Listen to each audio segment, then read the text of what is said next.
Bueno, sorpresa. Aquí estamos otra vez esta semana porque vamos a hacer un especial sobre cine.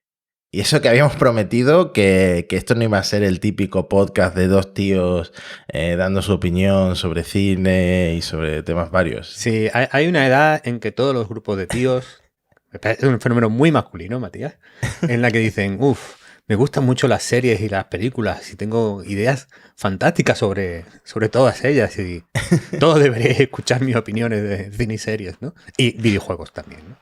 No somos de esos, Mati, pero al final estas cosas se caen, ¿no? Se caen un poco.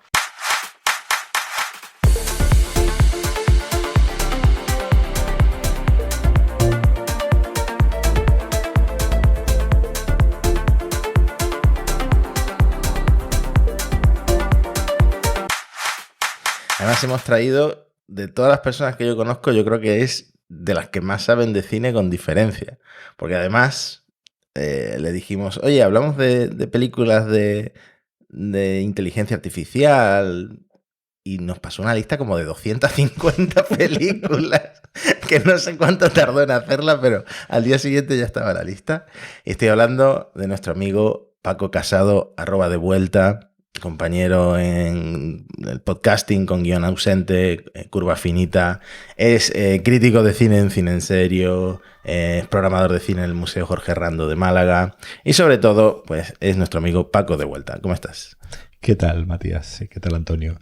El otro día he escuchado un chiste que era que hacen dos hombres haciéndose mansplaining entre ellos. Y la respuesta es un podcast. Así que aquí estamos.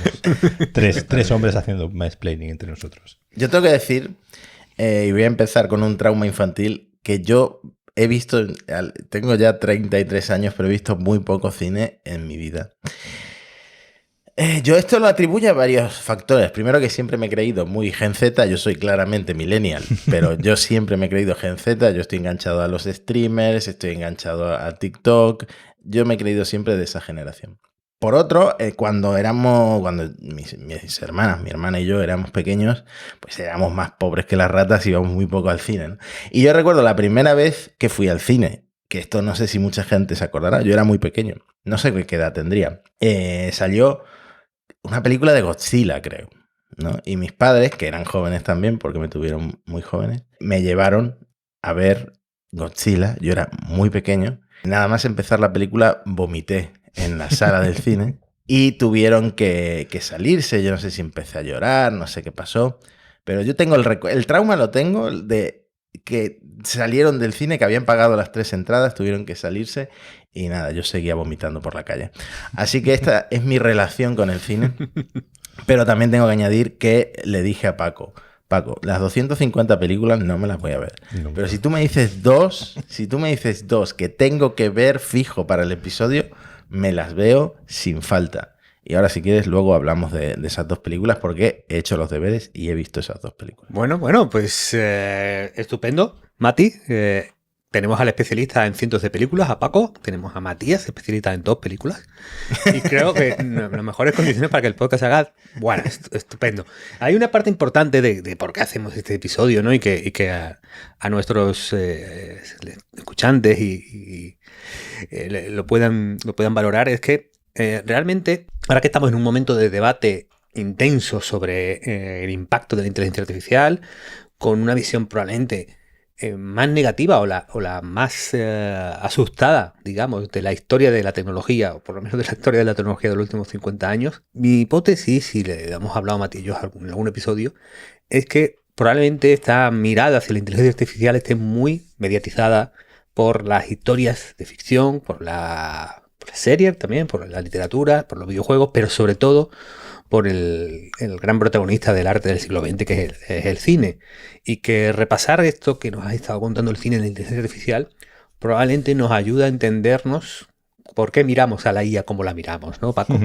Sí, como comentabais, ¿no? Esa idea de que el cine, obviamente, pues el cine nos educa, ¿no? Culturalmente, y nos educa sobre todo en las partes que no conocemos, ¿no? de la sociedad y del mundo y del ser humano. Y claro, el tema de la inteligencia artificial, ya sea, ¿no? Ya comentábamos un poco los inicios, ¿no? de esa idea, ¿no? Del ser humano creando otro ser, es decir, jugando a ser Dios, pues al final, pues claro, obviamente el cine desde épocas muy tempranas ha tomado este tema. Y claro, la inteligencia artificial ahora mismo pues probablemente es lo más cercano que estemos ahora mismo en ser dioses y de poder crear, ¿no? otro ser humano, posthumano o como lo queramos llamar. Pues estupendo, Paco. Matías, le hemos pedido a Paco que además nos ayude a organizar un poco esto, que no sea en el año 1924 empezó el cine a hacer esto, no va a ser una ordenación cronológica, sino que hemos intentado buscar unos patrones, ¿no? Agrupar un poquito este tema. Sí, llevábamos tiempo bastante catastrofistas en el episodio con todo esto de la carta y todo esto de los peligros de la inteligencia artificial. Pero podemos empezar dándole la vuelta y empezar por inteligencias artificiales al servicio de los humanos, ¿no? La posibilidad o cómo se ha proyectado en el cine que la inteligencia artificial pueda servirnos para, pues, ofrecer soluciones a los problemas intrínsecos de los humanos y a mejorar la calidad de vida de la humanidad. ¿Hay películas sobre esto o todas acaban en tragedia y en el apocalipsis? Claro, el tema es claro, es que normalmente en las narraciones humanas, pues siempre se busca el conflicto, ¿no? Siempre se busca el problema. Obviamente, si miramos un mundo donde todo es estupendo, donde todo está bien y no hay ningún problema, pues obviamente pues no tenemos ningún conflicto y no tenemos narración. Pero sí es verdad que, bueno, que tenemos esas inteligencias artificiales, como tú decías, al servicio de los humanos, pues en películas, ¿no?, que conocemos todos, ¿no? Como la saga Star Wars, donde pues ahí tenemos toda una serie de robots humanoides y pues eso, todo tipo de... que aunque algunos sean buenos y otros sean malos, se ve, por ejemplo, que hay ahí una convivencia, ¿no? Una convivencia entre todas las inteligencias. Y la primera que un poco habíamos planteado era Yo Robot, ¿no? Yo Robot basado, ¿no? Levemente, muy levemente, tema polémico, Paco, tema polémico. Levísimamente en el relato de Asimov, pero bueno, sobre todo en su parte inicial de la película, sobre todo, pues se planteaba pues a robots recogiendo la basura, a robots cocinando, a robots haciendo toda una serie de actividades que eran, pues digamos, todas estas actividades cotidianas aburridas que los humanos siempre nos queremos quitar de en medio y le endilgamos, ¿no?, a otros humanoides, en este caso. Ahí es que yo con Yo Robot tengo una relación muy complicada, Paco, porque yo soy muy de Asimov. Bueno, en la época adolescente, hace poco he estado releyendo prácticamente, pues claro, desde las sagas de Yo Robot, que Yo Robot en realidad no es un relato, es un libro de relatos, ¿no? Toda la época de Susan Calvin, de Elijah Baley, todo el que le interesa en ciencia ficción tiene que pasar por ahí, ¿no? Y la inteligencia artificial y cómo Asimov es una piedra angular, ¿no? A mí es una película que me da coraje porque, bueno, aviso a oyentes, sobre todo en las películas que tienen muchos años, algo de spoiler va a haber, ¿no? Yo creo que aquí nos debemos permitir cierto margen. Entonces, bueno, tenéis la posibilidad de ponerme en la descripción todas las películas, o las veis todas primero y luego escuchéis el episodio. Pero bueno, con Yo Robot mi mayor conflicto, y creo que los lectores de Asimov así lo vimos, es no en ese punto purista tendría que ser igual exactamente que los relatos, porque si te sales de un poco de... sino que el espíritu de Asimov y de toda su obra literaria, y además así él lo defendía, era una lucha contra el complejo de Frankenstein que, sí, digamos, preñaba un poco la literatura y el cine cuando hablaban de la vida artificial o de la inteligencia artificial, ¿no? Es uno de los arquetipos de los que hablaremos luego.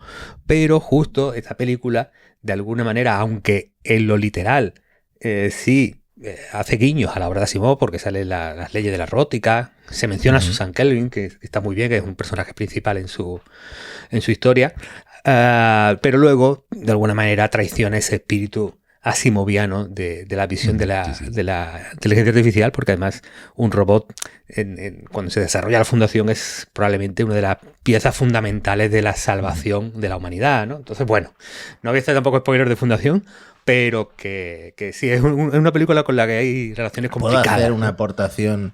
¿Puedo hacer una aportación antes de que conteste Paco, yo lo único que conozco de Yo Robot es el meme de Will Smith. Lo estoy compartiendo en pantalla. Sí, que Will Smith le pregunta al robot, ¿puede un robot componer una sinfonía? ¿Puede un robot convertir un lienzo en una obra maestra? Y el robot le contesta, ¿y tú puedes? Entonces, Will Smith se queda roto.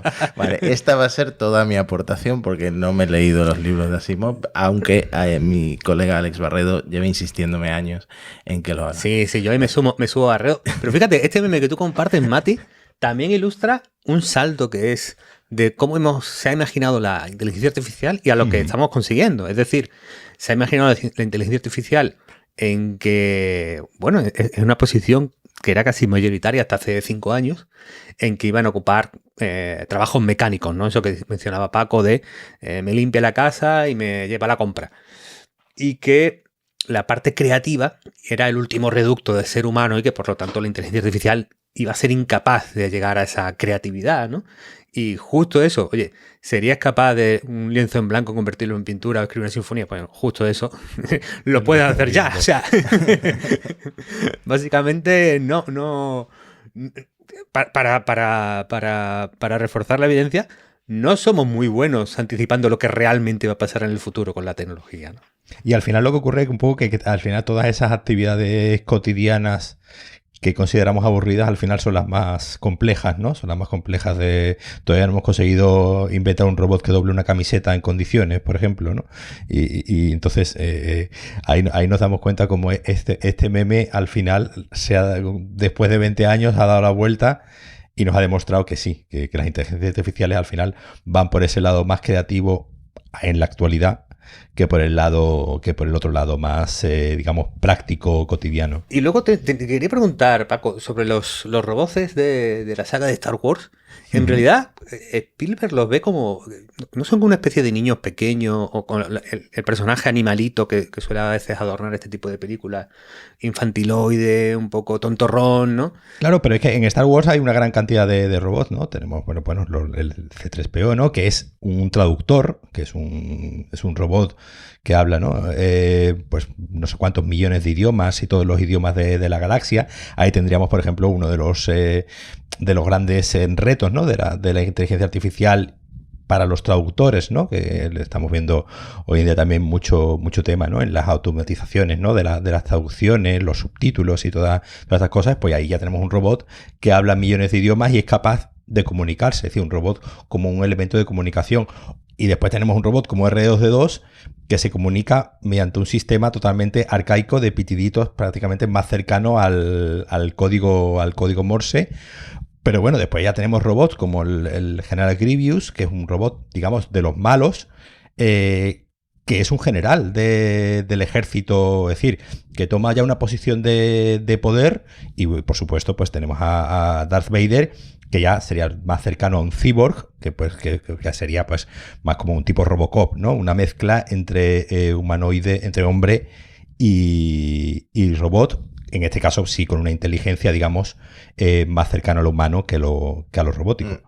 Yo creo que, por resumir lo que ha dicho Antonio, es culpa del cine que hasta que ha salido todo esto de ChatGPT y todo el mundo se ha enterado de lo que está haciendo ya la inteligencia artificial, es culpa del cine de que antes de esto solo percibiéramos la inteligencia artificial como robots, y sobre todo como robots antropomórficos, cuando, ya lo hemos dicho varias veces en el podcast, es todo el contenido digitalizado que hay en Internet lo que va a permitir este avance, este salto tan grande de calidad en estos modelos de inteligencia artificial, ¿no? Entonces el cine nos dio una imagen equivocada de lo que iba a pasar. Claro, pero el problema surge porque el cine, pues, obviamente es el reino de la imagen, sobre todo. Entonces, claro, tú tienes que corporeizar esa inteligencia artificial, es decir, tienes que darle cuerpo. Obviamente la forma de darle cuerpo es la forma humanoide, que es la más, digamos, es la más sencilla.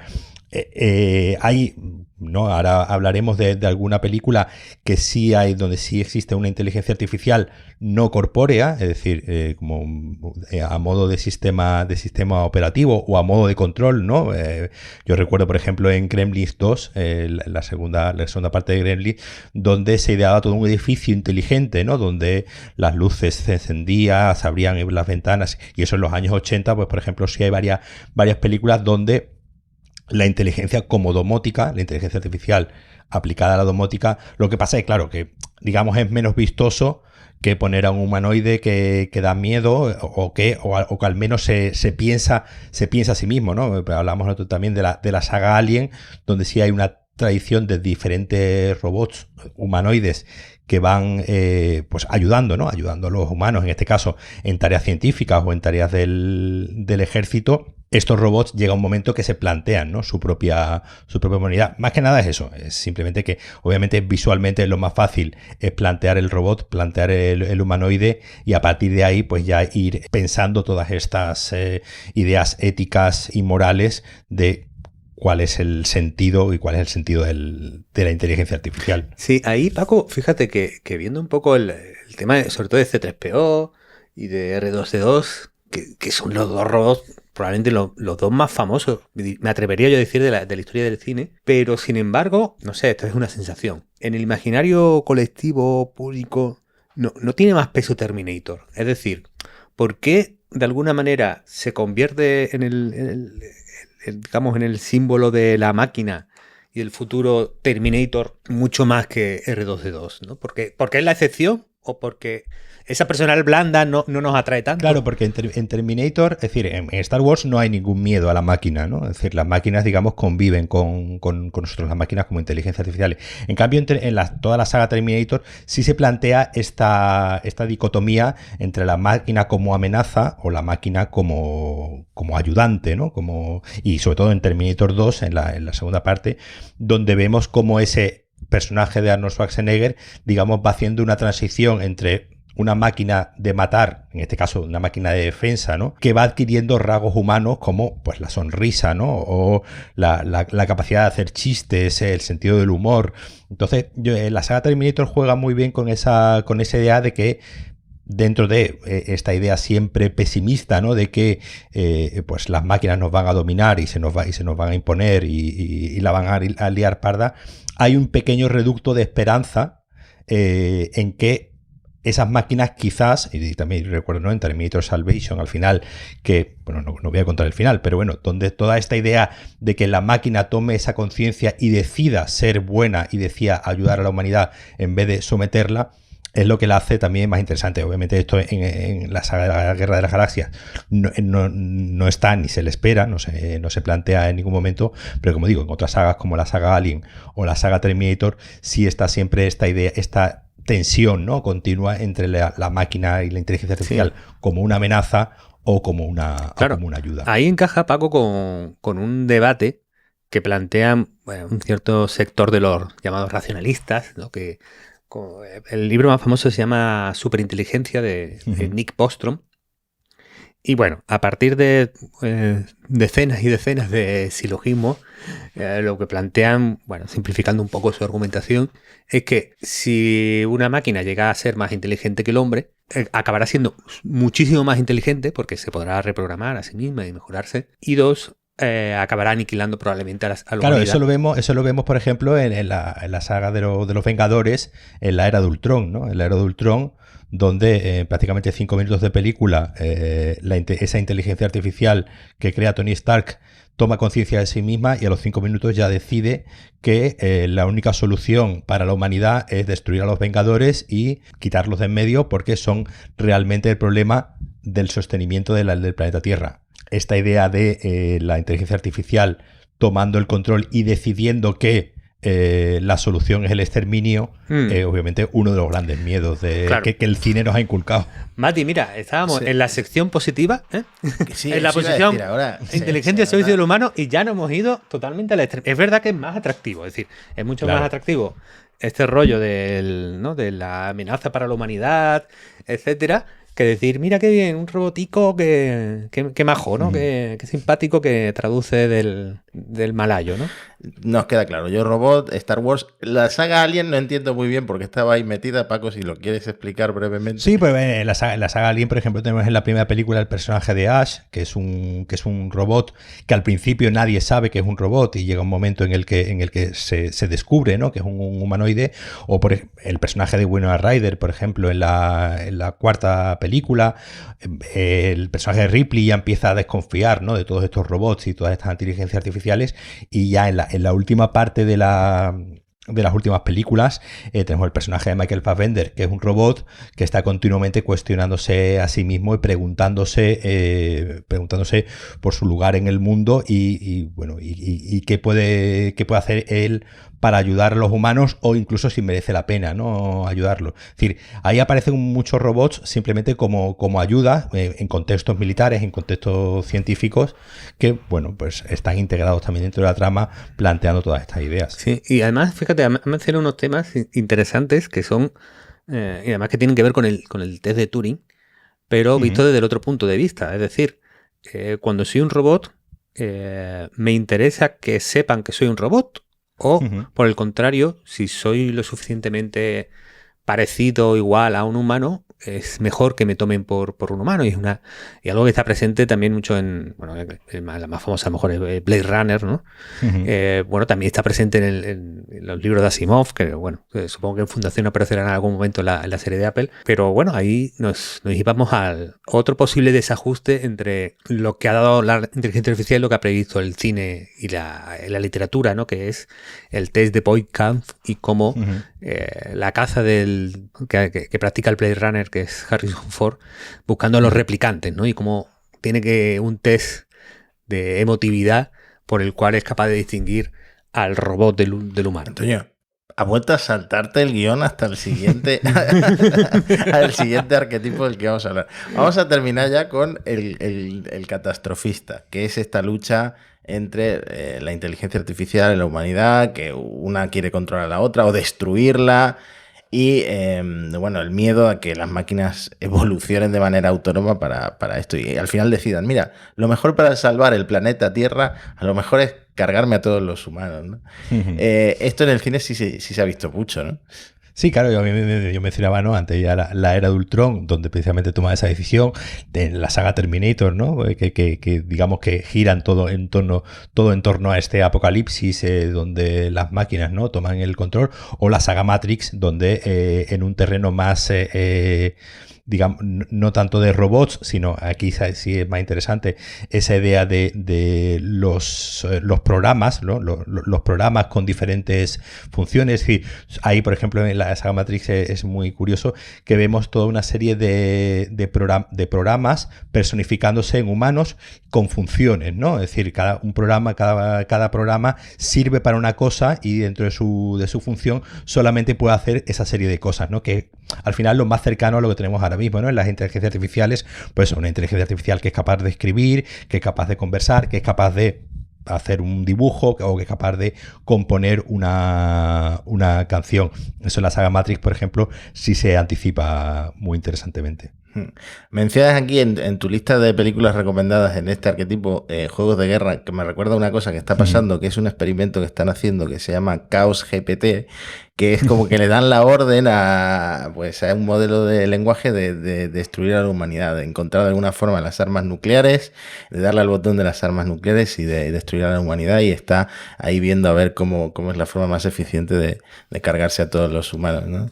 Claro, yo comentaba que es más peligroso, ¿no? Si darle el control de los misiles a una inteligencia artificial o a Donald Trump, ¿no?, que lo ha tenido durante 4 años. Claro, el tema bélico, pues obviamente siempre está ahí muy presente, ¿no? En el momento en el que queremos que un algoritmo sea el que decida si atacar o no atacar, pues Juegos de Guerra no es una de las grandes películas de los 80 que nos ha educado, y además ahí, por ejemplo, se veía muy bien esa idea de cómo entrenar, ¿no? Cómo entrenar a la inteligencia artificial para ganar o no ganar, o ver ese momento, que es lo que ocurre al final de la película, donde el empate es la única opción, ¿no? En la película lo entrenaban con un 3 en raya, un juego totalmente absurdo, porque es un juego con el que tengas un mínimo de inteligencia, nunca gana nadie, porque simplemente poniendo la primera posición en un lugar, ya el empate es la constante,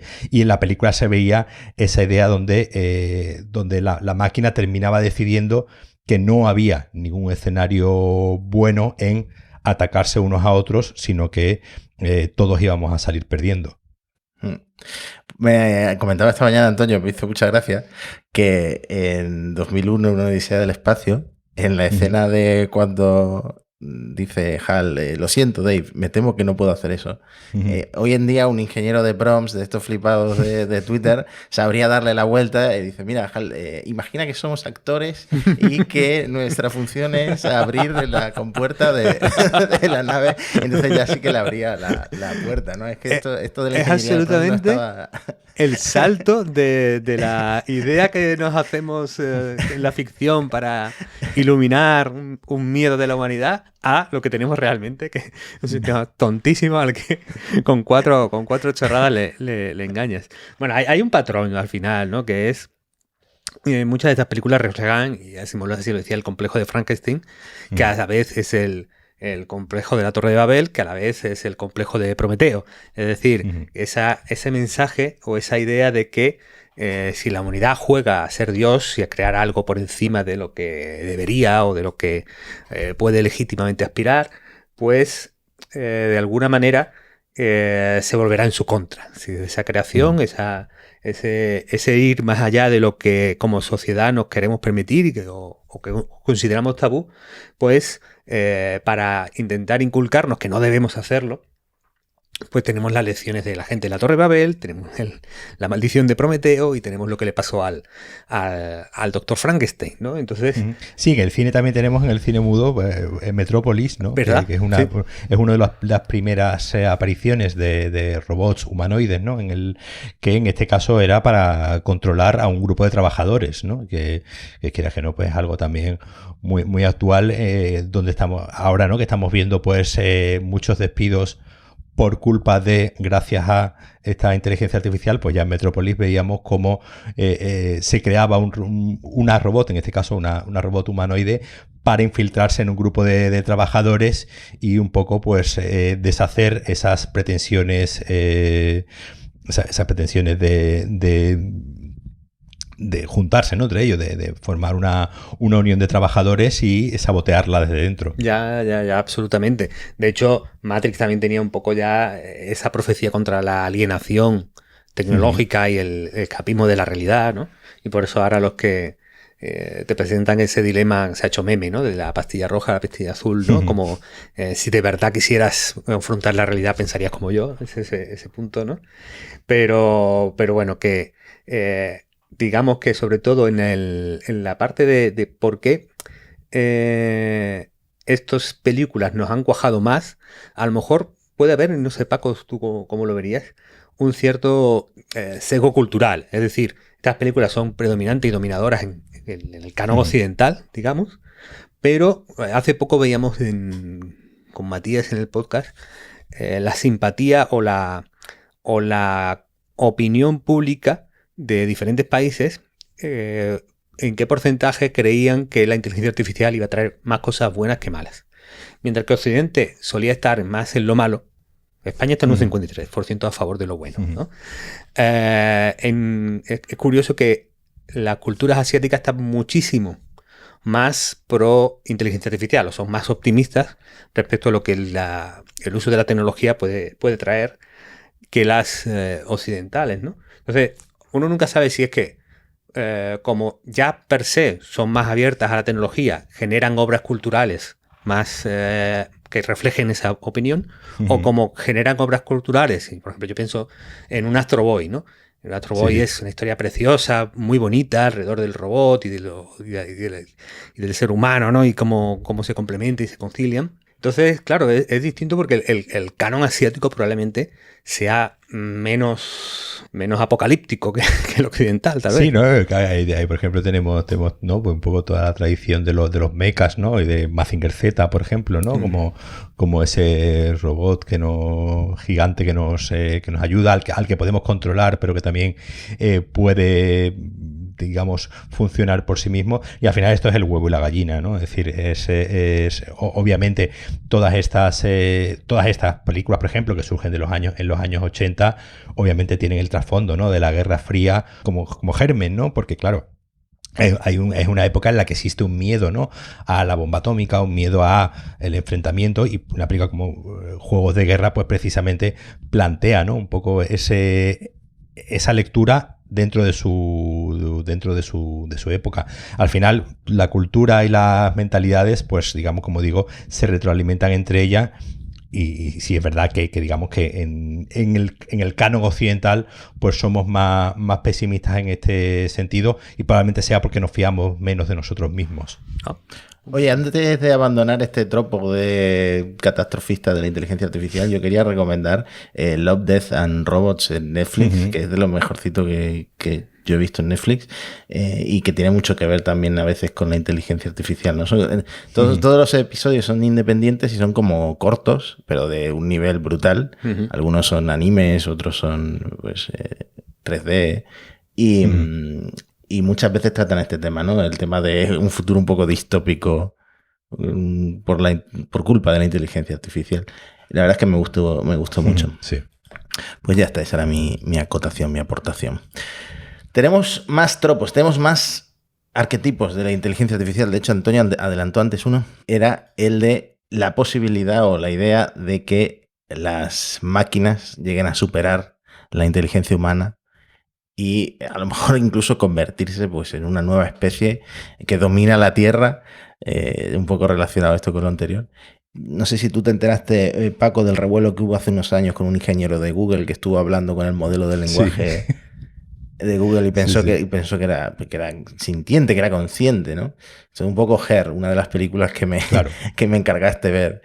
Y bueno, tiene que haber más, así que te dejo hablar. Para que te claro, la idea de Her, y era un poco también porque te dije, ¿no? Que fuera es porque, para empezar, es una película, digamos, de hace cerca de 10 años, ¿no? De 2014, 2013, 10 años ya va a cumplir, donde está esa idea conversacional, ¿no? Esa idea de una inteligencia artificial con la que mantener un diálogo, ¿no? Y te va dando unas respuestas que ya van más allá de lo predeterminado. Es decir, al final ChatGPT sería lo más parecido a Scarlett Johansson, el personaje de Scarlett Johansson en Her, que es pues un sistema con el que puedes conversar. Yo estoy seguro que si los ingenieros, ¿no?, de ChatGPT se pusiesen, podrían lograr que tú le pudiese dar, y le voy a dar una idea, parámetros de cómo quieres tú que sea la persona con la que conversas, y a partir de ahí genere, ¿no? Se comenta mucho, ¿no?, los sesgos un poco,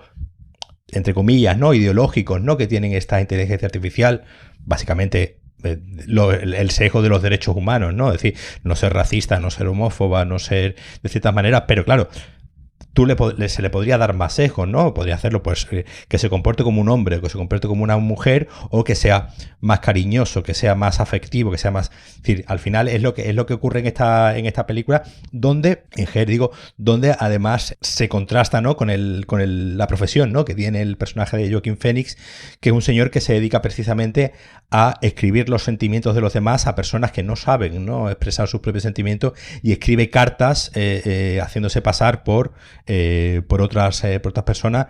Aquí tenemos una inteligencia artificial que ya, digamos, empieza a tener conciencia sobre sí misma y empieza a sentir, ¿no?, que es, digo, un poco el siguiente miedo. Lo que pasa que, bueno, aquí en la película está planteado más desde un punto de vista de cómo afecta eso a un ser humano, ¿no?, como a un ser humano solitario, a un ser humano con problemas afectivos, y cómo la inteligencia artificial, pues digamos, le rellena, ¿no?, ese hueco de afectividad que tiene un poco tarado, ¿no? Sí. Claro, yo Her la tengo muy reciente porque la acabo de ver, y dos cosas que me han llamado la atención. La primera, ¿por qué todos los secundarios son tan famosos? ¿Qué presupuesto tenía? Esta película? Es que no era famoso en esa época. Bueno, se nota que es de otra época, porque incluso los ordenadores que usan para hacer un mundo tan futurista, sí, son bastante gruesos, ¿no?, y con marcos, ¿no? Y la otra es, claro, yo la he visto desde mi sesgo actual de usuario obsesionado con ChatGPT. Y al principio, cuando este hombre empieza a hablar con Samantha, que es la inteligencia artificial, pues yo lo estaba interpretando siempre como que a Samantha o a estos sistemas operativos que se crean en este futuro, pues los habían programado así, ¿no? Para tener esa personalidad. En el caso de ChatGPT, pues ahora en GPT-4, en la API hay una opción para que tú le imprimas una personalidad al chat que luego va a hablar con un usuario final. En este caso, pues el prompt habría sido, mira, te llamas Samantha, eres tal y cual, eres curiosa, eres no sé qué, no sé cuánto. Entonces yo siempre lo estaba viendo desde ese sesgo. Y ya cuando empieza ella a tener esa conciencia y empieza como a irse con otras inteligencias artificiales y a formar pues su grupo y bueno, he spoileado toda la película, por supuesto, pero claro. Cuando ocurre eso, ya es cuando entra en un terreno que yo creo que no estamos, pero ni cerca con lo que hace ChatGPT, porque al final ChatGPT no es eso. ChatGPT, lo hemos hablado siempre, aunque haya una parte de caja negra, es simplemente ir completando frases a raíz de un entrenamiento pues probabilístico que pues, es muy complejo, pero que no tiene esa conciencia que se está vendiendo, que alguna gente se está creyendo, ¿no? Sí, es que yo creo que Ger daría para un podcast ella sola. Abre tantas líneas, ¿no? De debate, de análisis. Yo tenía que apuntar un par de cosillas y una tenía que ver con que yo creo que lo distópico no es lo que refleja literalmente la película, sino lo distópico es que eso pueda pasar en gente no solitaria. Es decir, tal como has explicado, Paco, el personaje protagonista, él, está muy llevado al extremo, ¿no? Entonces lo comprendemos, ¿no? Digamos que no nos parece raro o comprendemos cómo él se va sumergiendo en esa relación, en esa sentimentalidad.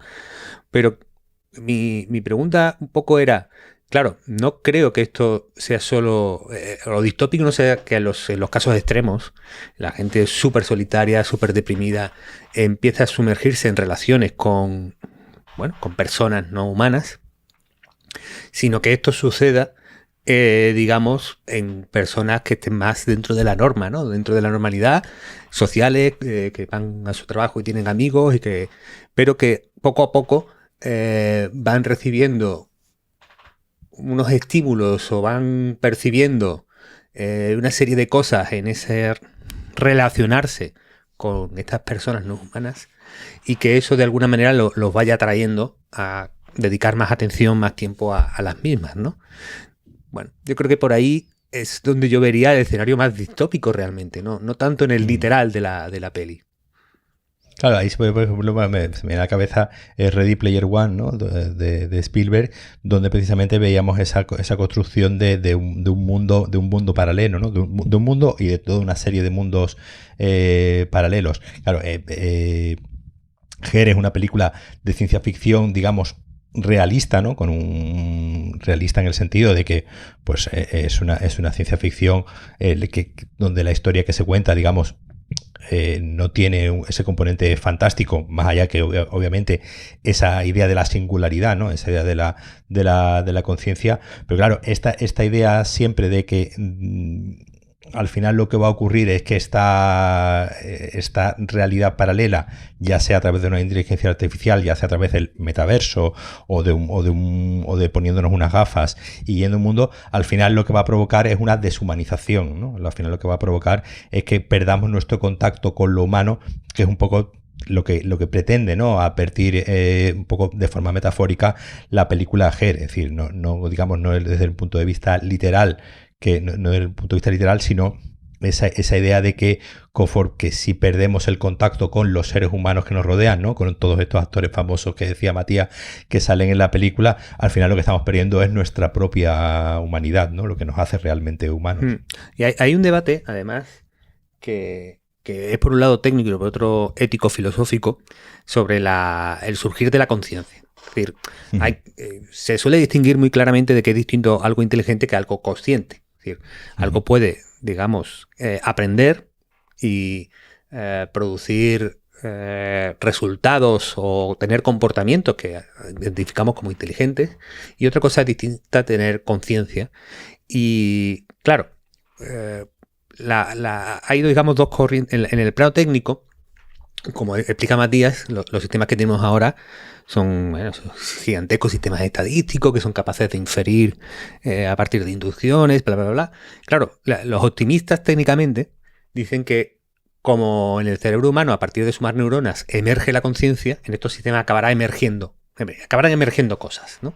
Y que una de esas cosas podría ser la conciencia. Y luego hay mucha gente en el campo ético-filosófico que dice, en el momento en que tú estés cerca de eso, no lo hagas. No lo hagas porque incluso empresarialmente, digamos, tienes sus contrapartidas. Porque en el momento dado en que haya esta inteligencia poshumana, artificial, éticamente nos sentiremos impelidos a darle derechos, ¿no? Lo que decía Black Lemoine, que era el científico de Google, el ingeniero de Google, que mencionó ante Matías.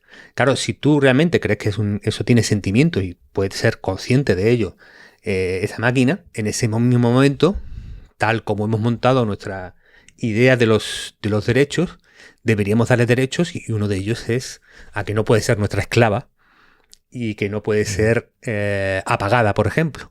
Y yo creo que eso encaja mucho con lo que has traído también de Westworld. Claro, la película, ¿no? Que la verdad la película la volví a hacer poco, y la película es más bien malilla, no es una película, digamos, que haya envejecido del todo bien, pero bueno, la serie, digamos, recoge ese planteamiento, ¿no? De un parque de atracciones, y ahí ya vemos la primera parte de entretenimiento, ¿no? De crear un mundo para el entretenimiento del humano, y además en este caso del humano privilegiado, ¿no? Del millonario que puede pagarse el acceso a ese lugar. Y ya vemos también otro de los problemas, ¿no? Que sea que solamente unos ciertos privilegiados tengan acceso, ¿no? a esa tecnología.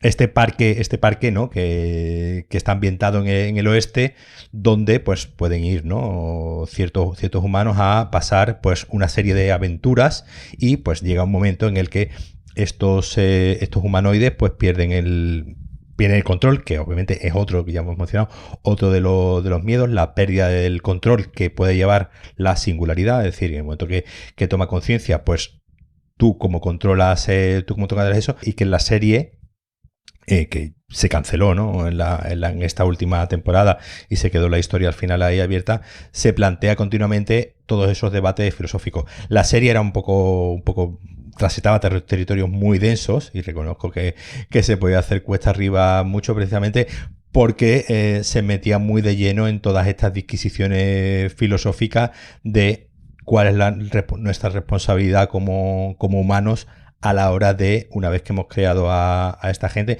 Y también estaba esa idea de estas inteligencias artificiales indistinguibles, ¿no? de los humanos, donde durante la serie, no voy a hacer spoiler, pero se nos iba revelando que algunos personajes que creíamos que eran seres humanos, pues resultaba que no eran seres humanos y también eran robots. Como digo, la serie es muy de...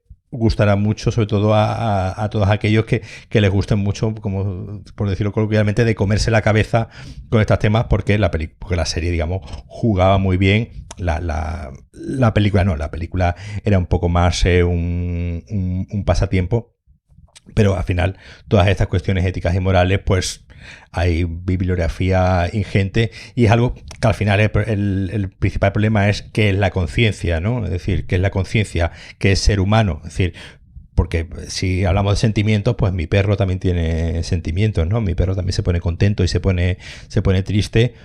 Entonces mi perro será más inteligente, ¿no? que cualquier ChatGPT o cualquier inteligencia artificial, porque tiene algo que no tienen, ¿no? La película Star Trek Primer Contacto, hay un robot, ¿no? Data, y hay un momento en el que dice que va a desconectar su chip de sentimientos, ¿no? Porque hay un momento que tiene miedo, ¿no? Y entonces el Picard, ¿no? le dice que, bueno, que ahora mismo no nos interesa que tengas miedo, ahora mismo nos interesa que te puedas enfrentar a cualquier cosa, con lo que desconecta, ¿no? tu chip de los sentimientos, y así no tendrás miedo a la hora de, pues, enfrentarte, ¿no? a los malos. Y entonces esa idea de que una inteligencia artificial, un humanoide, pueda tener un chip de sentimientos, pueda tener una codificación, un algoritmo que le provoque miedo, tristeza o alegría, también es muy, muy interesante, y que obviamente pues plantea muchas dudas éticas y filosóficas. Oye, yo creo que todo esto que estáis comentando engancha también con nuestro siguiente y último arquetipo, que es todas las cuestiones éticas y morales que surgen alrededor de crear una inteligencia artificial, sobre todo cuando hablamos de inteligencias artificiales generales y estos robots antropomórficos que van a ser supuestamente indistinguibles de nosotros en algunas cosas, que entra la segunda película que me dijiste que viera, que es Ex Machina, que la he visto y la verdad me gustó más que Her, porque Her es más intensita y yo soy, no sé, a mí el amor lo tengo resuelto desde los 16 años, entonces yo paso directamente a que se mate gente. Paso directamente a... Ese chip ya lo desconectaste rápido. Ex Machina Paco, tenemos que pasar un test a Matías de humanidad, porque aquí en este momento... Y además encaje con lo que comentaba antes al principio del test de Turing, porque al final toda la película es una especie de test de Turing, ¿no? Claro. Una versión moderna del test de Turing en el que ya sabes que estás hablando con un robot, pero que incluso así te puedes llegar a creer que tiene conciencia o que hay algo ahí, ¿no? Algo intangible ahí dentro. Y efectivamente me ha gustado mucho, sobre todo la escena del baile, la escena del baile. Sí, es... Tiene algo, ¿verdad, Matías? Esa escena, tiene algo. Tiene algo que me ha ganado. Claro, Ex Machina tiene junto a Her esa idea conversacional, ¿no? Esa idea de hablar, ¿no? De hablar con la máquina. Nos poníamos también, ¿no? Blade Runner, donde también aparece otro tipo de test. Y claro, pues siempre está esa idea de no solamente si nosotros sabemos si con el que estamos, el que tenemos enfrente es una inteligencia artificial, sino si ella misma es consciente de que es. Cuando estaba preparando estas presentaciones estuve haciendo un barrido, ¿no? Con ChatGPT y preguntándole, ¿no? Por películas y tal y cual, un poco para ver un poco qué respuestas me daba y le pregunté que si ella se sentía identificada con alguna de estas películas, ¿no? Qué buena pregunta. Y la respuesta, sí, y la respuesta que me dio, que obviamente pues el primer párrafo era el que me esperaba, ¿no? Que era, pues obviamente yo no tengo opinión al respecto porque no puedo saber nada de eso, pero después en un segundo párrafo me advirtió un poco que estas películas en realidad lo que planteaban son ficciones que poco tienen que ver con la realidad, ¿no? Entonces fue un poco graciosa ese segundo párrafo en la respuesta, donde me decía que, bueno, y un poco al hilo de lo que decía Antonio antes, no te creas todo lo que dicen las películas, porque digamos las películas crean una serie de patrones que quizás no se correspondan con la realidad, y quizás el miedo, ¿no? que meten todas estas películas, pues el miedo que mete Ex Machina, además el miedo es doble, porque son dos señores varones cis heterosexuales enfrentándose a una robot ginoide femenina, es decir, el miedo a la inteligencia artificial, a la robot, y el miedo a la mujer, ¿no? que es uno de los temas que está ahí presente.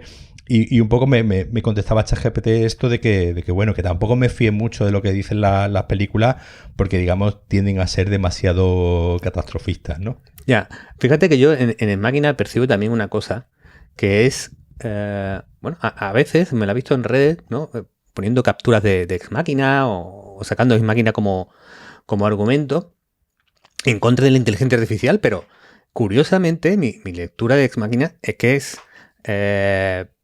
parte de unos principios poshumanísticos. Es decir, igual que los principios de los derechos de los animales o de que los ecosistemas están por encima de a veces de los intereses humanos. Claro, En Máquina plantea esto con las inteligencias artificiales y el robot, de manera que los humanos creadores de estas máquinas son los malos y las máquinas creadas son virtuosas y son buenas, y además se utiliza la imagen de nuestro tiempo. Los malos son masculinos, te lo refuerzan así, ¿no? Porque tienen esa carga del poder y de excederse y de el dominio sexual, ¿no? Y las buenas, que son las inteligencias artificiales, son chicas jóvenes, ¿no? Entonces, realmente usa también esa herramienta cultural de opinión pública para mostrar su tesis. Pero, en realidad, en Ex Machina, las buenas son las máquinas. no los humanos. Claro, ahí se plantea digamos, el dilema, el dilemático. Hay una película muy interesante, muy curiosa, que se llama Sueños Eléctricos, del año 84, que es anterior a estas de juegos de guerra, donde un señor, ¿no? Tiene un ordenador, digamos, a modo de domótica, ¿no? Que le controla la casa y le controla diferentes tareas de su día a día, y hay un momento, ¿no?, que se le cae una copa de champán encima del teclado y esa máquina toma conciencia. Es decir, totalmente absurdo. Pero la gracia de la película, que es como acaba, se entiende que se enamora, ¿no?, de su propio dueño, pero al final descubre que es el amor, y descubre que el amor es una cosa desinteresada. Y al final la máquina, digamos, acepta autodestruirse, la inteligencia artificial acepta autodestruirse porque se da cuenta que esa idea del amor y esa idea de cuando esa inteligencia superior va en contra de la destrucción, es decir, va en contra de el destruir a los demás, y digamos el valor supremo es el amor y la empatía. Es una película ochentera, pero es una película curiosa por esa conclusión, ¿no?, que tiene, más humanística que pues otras que hemos visto que son más catastrofistas. Y en cierto modo, pues sí, Ex Machina encaja en esta idea de lo posthumano como digamos, un paso ético evolutivo superior a la ética meramente humana. Yo estoy tentado, Matías, a decirte que con este mensaje tan bonito, tan hermoso, podríamos dar por concluido el episodio, pero sí me gustaría que nos hablaras un poco, Paco, de Blade Runner, porque yo tengo una gran debilidad. De hecho, me he negado a ver Blade Runner 2049 porque es como, es casi decidido que no me puede gustar, ¿no?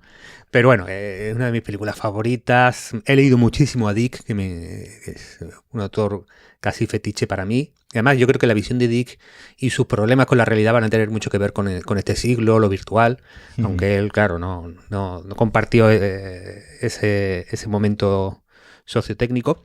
Pero bueno, háblanos un poco de Blade Runner y cómo lo plantea y por qué es la mejor película de ciencia ficción de todos los tiempos. No, además que Blade Runner lo que plantea muy, muy interesante es que plantea todo un rango, ¿no?, de diferentes tipos de robots, de inteligencia artificial y de humanoides, ¿no? Está empezando, ¿no?, por el personaje de Harrison Ford, que ya te hago un spoiler, Antonio, sí, si no lo has visto, en la segunda se confirma que sí es un replicante. Lo sabía. En la segunda ya directamente nos lo dan como cierto. Y pues llegando al otro extremo, digamos, simple, ¿no?, del diseñador, ¿no?, del diseñador que tiene diferentes robotitos, ¿no?, y juguetitos que son capaces de, pues, simplemente de hacer una serie de funciones un poco al hilo de, un poco como ocurría en Matrix, ¿no?, una serie de robotitos que son capaces de hacer una serie de... En Blade Runner al final está todo, ¿no? Están todas las obsesiones que desembocan en Terminator, en Matrix, que ya apunta a 2001 en cierto modo.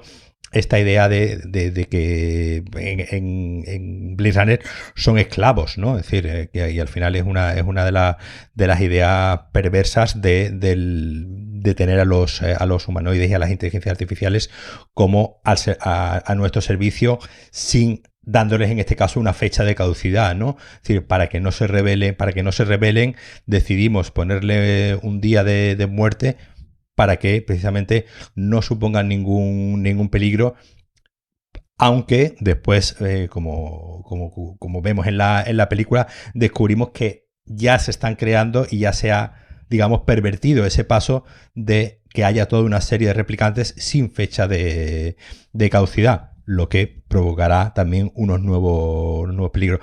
Como tú bien dices, para mí Blade Runner es una de las grandes películas de la historia del cine y de la historia de la ciencia ficción, y precisamente porque es una película que cada vez que la veo pienso que es un milagro, porque es una película en la que no tendrían, ya digo, desde un punto de vista cinematográfico, no tendría que haber salido bien, porque además hay un documental muy interesante sobre la gestación de la película, los 1001 problemas que hubo tanto en la escritura del guión, con varios guionistas trabajando en paralelo sin que uno supiese del otro, y Ridley Scott cogiendo ideas de uno y de otro, todo el rodaje que fue un desastre. Y es de estos milagros del cine, porque el cine muchas veces se compone de estos milagros, donde todo tendría que haber salido mal y fue un desastre de producción, y al final todo sale bien, y al final es una película de la que pues fue un fracaso de crítica en su momento, fue un fracaso de público en su momento, y el tiempo seguimos hablando de ella, lo que es la señal de que es una película importante, y que a día de hoy, si la volviese, hace 5 o 6 años que no la veo, pero seguro que si hoy la volviese a ver, me volverían a surgir nuevos temas de los que hablar, al hilo de todos estos temas que estamos hablando y al hilo de todo el tema de la inteligencia artificial que también tratáis en vuestro programa. Yo, antes de irnos, Paco, tengo una pregunta. ¿Tú puedes señalar los semáforos en esta imagen? Porque yo no me creo que tú seas humano. No puede ser que tú hayas visto tanto cine en tu vida. O sea, ¿cuántas películas has podido ver? Según Letterboxd, que es una herramienta que uso para... Letterboxd es una red social donde tú puedes ir, ¿no?, apuntando las películas que vas viendo a lo largo del día, ¿no? Puedes hacer un diario y tal. Según Letterboxd, estoy entrando ahora mismo para mirarlo, dice que 6.053. Bueno. Que bueno, no sé, yo entiendo que para un ser humano normal serán muchas. Yo que intento todos los días al menos ver una, y si no puedo ver una, pues veo un corto o veo algo que pueda apuntar. Tengo mi obsesión ya de ir apuntando en Letterboxd todo lo que veo.